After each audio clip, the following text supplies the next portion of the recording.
Asia cup rising stars এর ফাইনালে, emerging Asia cup একটা সময় হতো, বাংলাদেশ 194 রান বাংলাদেশ করেছিল এবং সেটা টপকাতে গিয়ে শেষ পর্যন্ত ম্যাচটা টাই হয়, সুপার ওভারে ম্যাচ করায়। শেষ পর্যন্ত ভারতের বিপক্ষে সুপার ওভারে বাংলাদেশের টার্গেট দাঁড়ায় মাত্র 1 রান।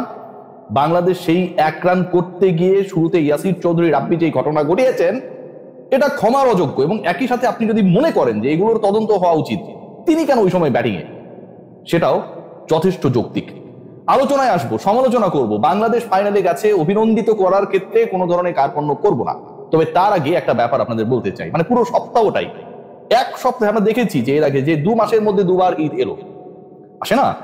কিন্তু এক সপ্তাহের মধ্যে 2 বার ঈদের চাঁদ, ঈদ, আনন্দ, ঈদ মানে তো আনন্দ, এভাবে আসবে এটা কে ভেবেছিল?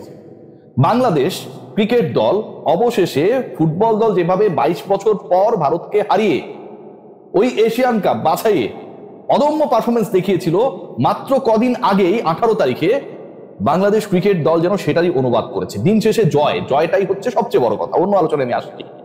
ফুটবলীয় কৌশল, সৌন্দর্য, ক্রিকেটীয় বাস্তবতায় ঠিক ওইভাবে প্রস্ফুটিত না হলেও এই জয়কে ছোট করার কোনো সুযোগ নেই, কারণ ভারতকে হারিয়ে ফাইনাল এনশিওর করা গেছে। ভারতকে হারিয়ে ফাইনালে যাওয়ার ট্রফি জয়ের থেকেও ইন্ডিয়াকে যে বাংলাদেশ হারাতে পেরেছে, এটাই যেন অনেক বড় কিছু। এই ভারতের বিপক্ষে বাংলাদেশ খেলতে নামলে 11 জন মাঠে খেলেন, কিংবা এই ফরম্যাটের হয়তো নাম্বার অফ ক্রিকেটার্স ওই নাম্বারের সাথে মেলে না, কিন্তু এন্ড অফ দ্য ডে খেলেন কিন্তু পুরো 18 কোটি মানুষ টেলিভিশন সেটের সামনে। সবার উৎকণ্ঠা কখন বাংলাদেশ জিতবে, জয় পাবে। 4 বলে 1 রান দরকার। খেয়াল করে দেখবেন সেই মোমেন্টে জিসান আলমের কাছে যে বলটা গেল, তিনি থ্রো করলেন এমন একটা এন্ডে, সমালোচনায় আসছি না, সেটা বোলিং এন্ড না সেটা প্রপার কিপিং এন্ড। যে জায়গায় তিনি থ্রো করলেন, বলটা পাঠালেন, এবং সেই বলটা পাঠানোর ক্ষেত্রে জিসানের যেন সর্বোচ্চ চেষ্টা ছিল যেন ভারতীয় 2 অপরাজিত ব্যাটসম্যান যত বেশিবার সংখ্যক রান নিতে পারেন, যত বেশিবার সংখ্যক ওই 22 গজ পেরুতে পারেন। তারা সেটা পেরুলেন। আকবর আলী বল যখন তার হাতে, তখনও বাংলাদেশের বিপক্ষে জয়ের জন্য ভারতের আরো 2 রান দরকার। বল হাতে তখনও আরো 2 রান দরকার জয়ের জন্য। যদি আকবর ওই থ্রোটা না করতেন, এমন না যে অনেক বড় ডিস্টেন্স থেকে সেটা স্ট্যাম্প ভাঙার চেষ্টা ছিল, তারপরও বাংলাদেশ 1 রানের জয় পায়। তিনি অমূলকভাবে স্ট্যাম্প ভাঙার চেষ্টা করলেন। পয়েন্ট 1। পয়েন্ট 2, একই লাস্ট ওভারে যে সহজ ক্যাচ জিসান ফেললেন, জিসান আলম কি এরকম ক্যাচ ফেলার মতো ক্রিকেটার, ফিল্ডার? Definitely not. আপনি, আপনারা, আমি, যে কেউ যদি এই ম্যাচের লাস্ট ওভারটাকে কোনোভাবে অনুবীক্ষণ যন্ত্রের নিচে নেওয়ার চেষ্টা করেন, কাকতালীয় ঘটনাগুলোকে যদি আপনারা মনে করার চেষ্টা করেন যেখানে সন্দেহজনক কিছু হয়েছে, তাহলে এটার বিরুদ্ধে বলার আমার অন্তত কিছু থাকবে না।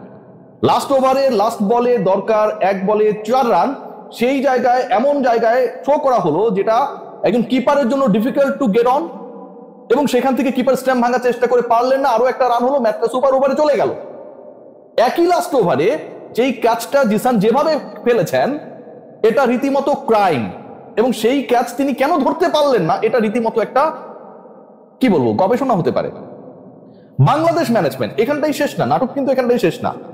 পাঠালো ওই 1 রান করার জন্য, 1 ওভারে দরকার 1 রান, সেই 1টা রান করার জন্য ইয়াসির চৌধুরী রাব্বির মানে দৈহিক যে গড়নটা রয়েছে, ঠিক ওইরকম কিন্তু আসলে প্রস্ফুটিত বা দেখার মতো কোনো পারফরমেন্স আমরা পাই না। রাব্বিকে আপনি মাঠে দেখতে পাবেন সহজেই, ট্রেস করতে পারবেন সহজেই, আমাদের আকরাম ভাইয়ের মতো, কিন্তু এন্ড অফ দ্য ডে তার নিজের লুকসের সাথে তাকে যেভাবে আপনি ট্রেস করতে পারবেন as a person, as a cricketer, as a figure, আপনি কোনোভাবেই তার পারফরমেন্সটাকে ট্রেস করতে পারবেন না। ইয়াসির চৌধুরী রাব্বি ওই 1 রান করার জন্য, যেখানটায় বাংলাদেশের লক্ষ্য 1 রান 1 ওভারে, যেই শটটা খেললেন, ছক্কা মারার চেষ্টা করলেন, কেন সেটা করলেন, কেন করতে হবে আমার মাথায় ঢোকে না। রিপন মন্ডল অসাধারণ বল করেছেন। তিনি যেভাবে বাংলাদেশকে এই ম্যাচটাতে জেতানোর ক্ষেত্রে, বাংলাদেশকে ইনফ্যাক্ট ওই সুপার ওভারের ইকুয়েশনটাও মিলিয়ে দেবার ক্ষেত্রে রোল প্লে করেছেন, সেটা অসাধারণ। রিপন মন্ডল ছাড়া আর প্রতিপক্ষের বোলার যিনি ওয়াইড দিলেন, তিনি ছাড়া এই ম্যাচে আমি শুধু একজনকেই পাই যিনি আসলে ম্যাচটা জেতানোর জন্য চেষ্টা করেছিলেন, হাবিবুর রহমান সোহান। পুরো আসর জুড়েই কিন্তু আলো ছড়িয়েছেন, শতক হাঁকিয়েছেন, ছক্কা মেরেছেন, অনেক কিছুই করেছেন। এবং বৈভব সূর্যবংশীদের সাথে যখন তুলনা করা হচ্ছিল যে আমরা কখনো ওরকমটা হতে পারবো না, ঠিক তখন সোহানের ওই 60+ ইনিংসটাই কিন্তু বাংলাদেশের বেস তৈরি করেছে, বাংলাদেশের ইনিংসটাকে সিমেন্ট করেছে, এমন একটা ভিত্তি দিয়েছে যে এই রানটা ইন্ডিয়ার জন্য ডিফিকাল্ট হইতে পারে।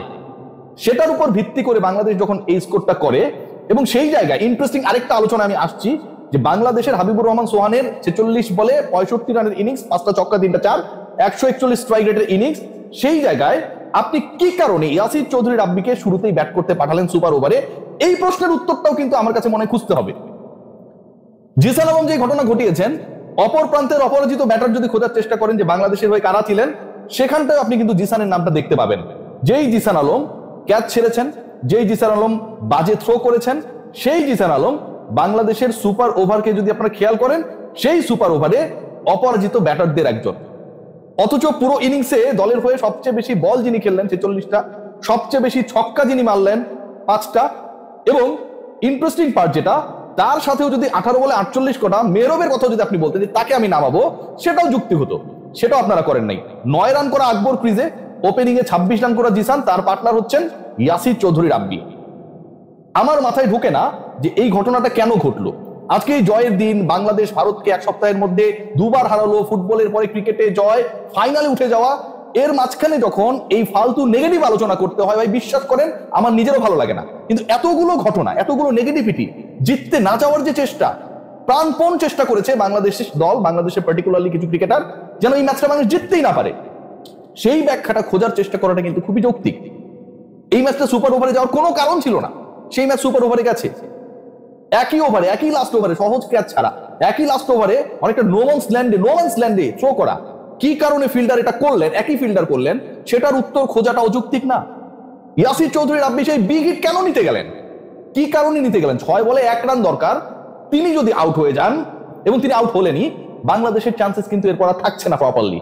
সেই কাজটা তিনি কেন করলেন সেটার উত্তর কিন্তু আমরা জানি না। সো আজকের এই ম্যাচ বাংলাদেশের জয় যতটা স্যাটিসফ্যাকশন দিয়েছে, হার্টবিট যখন হচ্ছে কন্ট্রোলের বাইরে চলে গিয়েছিল, সেখান থেকে যতটা এটাকে নমনীয় করেছে, বাংলাদেশের ফুটবলীয় আনন্দের পর ক্রিকেটে উচ্ছ্বাসকে ভাসিয়েছে, তার থেকেও কিন্তু অস্বস্তির জায়গাগুলো কম না।